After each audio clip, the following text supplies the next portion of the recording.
Strike से airbase में 52 पाकिस्तानी सैनिक गए मारे।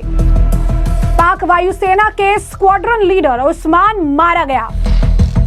पाकिस्तान की झूठ की खुली पोल दुनिया के सामने जनता ने किया बेनकाब। पाकिस्तान के साथ संघर्ष विराम समझौते से पहले भारत ने दुश्मन के सैन्य ठिकानों पर जबरदस्त हवाई हमला किया था। इन हमलों में पाकिस्तानी एयरफोर्स बेसों को भारी नुकसान पहुंचा। इस बीच पाकिस्तानी वायुसेना के एक स्क्वाड्रन लीडर उस्मान मलिक की मौत हो गई है और इसकी खबर सामने आ रही है। लोग सोशल मीडिया पर, खासकर जो पाकिस्तानी लोग हैं, सोशल मीडिया पर उन्हें श्रद्धांजलि दे रहे हैं, लेकिन दूसरी तरफ पाकिस्तान दुनिया के सामने झूठ परोस रहा है। पाकिस्तान के प्रधानमंत्री शहबाज शरीफ दुनिया के सामने झूठ बता रहे हैं। वो एक भी आप कह सकते हैं कि जो कैजुअलिटी है उसे मानने से इनकार कर रहे हैं।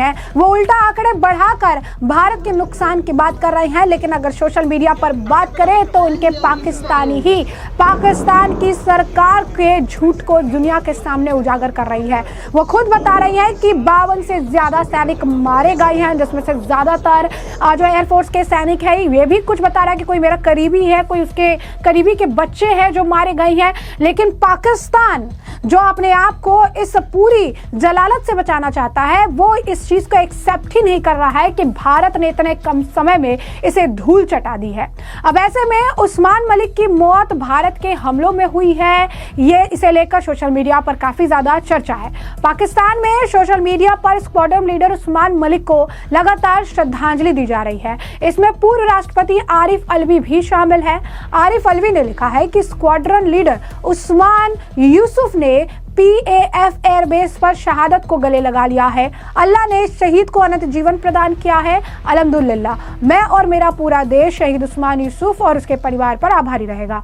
शाबाश बहादुर, आप भले ही हमारी नजरों से दूर चले गए हो, लेकिन आपने हमारे दिलों में घर कर लिया है।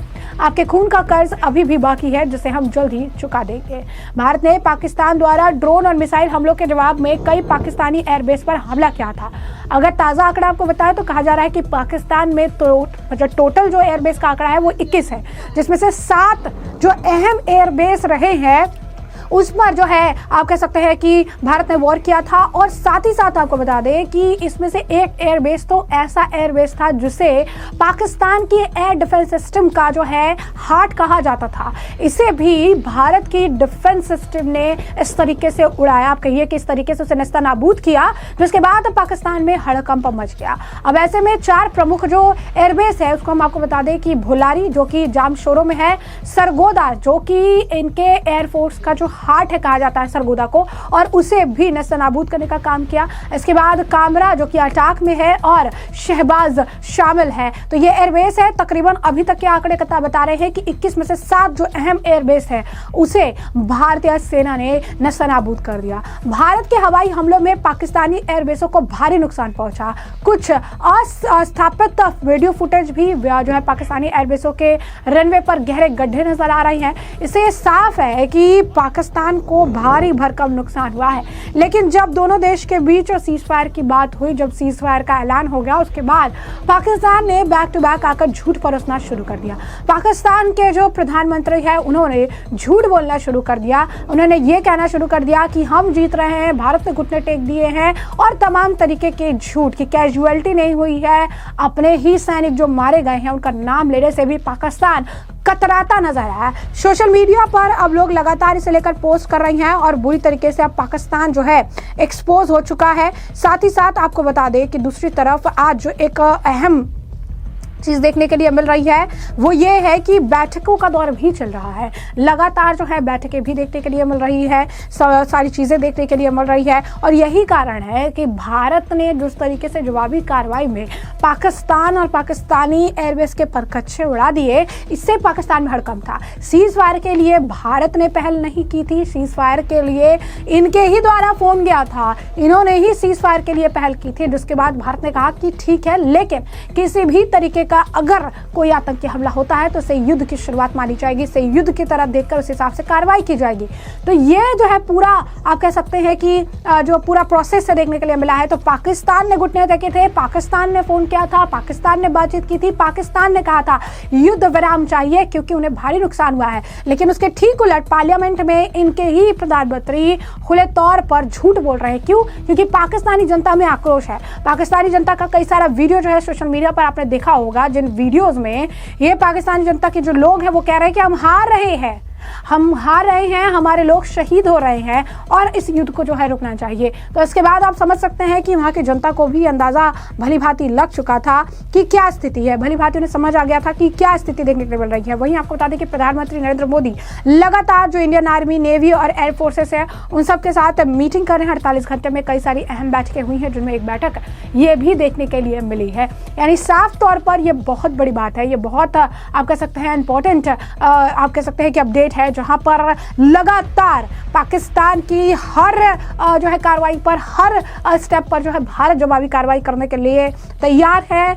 सेनाओं को खुली छूट देकर रखी गई है कि अगर पाकिस्तान कुछ भी स्टेप लेता है या पाकिस्तान कोई भी गड़बड़ी करता है तो उसका मुंहतोड़ जवाब जो है देना चाहिए, उसका मुंहतोड़ जवाब जो है देने के लिए तैयार रहना चाहिए। और यही कारण है कि अब पाक का जो वायुसेना का स्क्वाड्रन लीडर था उस्मान, वो मारा गया है। और पाकिस्तान की जो आप कह सकते आला कमान है वो इस मानने से ही इनकार कर रही है कि उस्मान माना गया। श्रद्धांजलि दी जा रही है, लेकिन ये किसी भी तरीके की कैजुअलिटी से जो है अपने आप को पीछे कर रहे थे। किसी भी तरीके से अगर आप कहेंगे कि इस चीज से मनाही कर रहे थे, झूठ परोस रहे थे, लेकिन अब जनता जो है वो खुद सच्चाई बता रही है कि इस्लामाबाद में भारत की स्ट्राइक से एयरबेस में तकरीबन 52 पाकिस्तानी सैनिकों को जो है अपनी जान गंवानी पड़ी है। और ये कैजुअलिटी और भी ज्यादा है।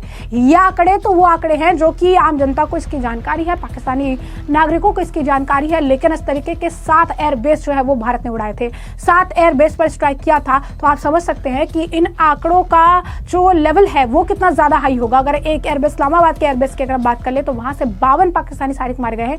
ये अपडेट खुद पाकिस्तानी सेना ही सोशल मीडिया पर देती नजर आ रही है। तो ऐसे में साफ तौर पर आप समझ सकते हैं कि पाकिस्तान में इस वक्त हड़कंप की स्थिति है।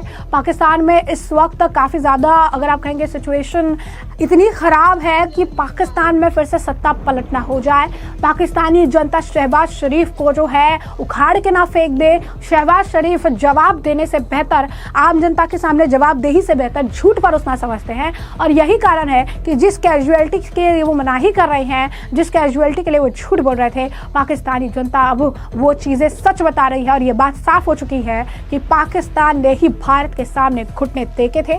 पाकिस्तान ही है जिसने भारत के सामने पहल की थी और पाकिस्तान ही है जिसने हार मान ली थी। यानी भारत जो है, भारत ने हर वक्त घुसकर पाकिस्तान को जवाब दिया है और पाकिस्तान को अंदाजा था कि और अगर थोड़ा समय भारत को मिल गया तो पाकिस्तान पूरी तरीके से तबाह हो जाएगा और कैजुअलिटी इतनी होगी जिसकी भरपाई पाकिस्तान नहीं कर पाएगा। क्योंकि अभी भी पाकिस्तान दूसरे देशों से और इंटरनेशनल बैंक से लोन पर जी रहा है। 8,000 करोड़ का लोन अभी भी पाकिस्तान ने लिया है। तो आप समझ सकते हैं कि अगर कैजुअलिटी और ज्यादा होती तो पाकिस्तान को और ज्यादा भीख मांगने की जरूरत पड़ जाती। और यही कारण है कि शहबाज शरीफ जो है रो रही हैं, बुलक रही हैं और तमाम चीजें जो है कहते नजर आ रहे हैं, जो साफ तौर पर झूठ है। और इनके पाकिस्तान की ही आवाम, पाकिस्तान के ही आला कमान को जो है वो आम जनता और साथ ही साथ दुनिया के सामने एक्सपोज कर रही है। तो ऐसे में हमने आपको जो पूरा मामला है विस्तार से बताया। इस मामले पर अब आपकी जो राय हो कमेंट सेक्शन में कमेंट करके जरूर से जरूर साझा करिएगा। धन्यवाद।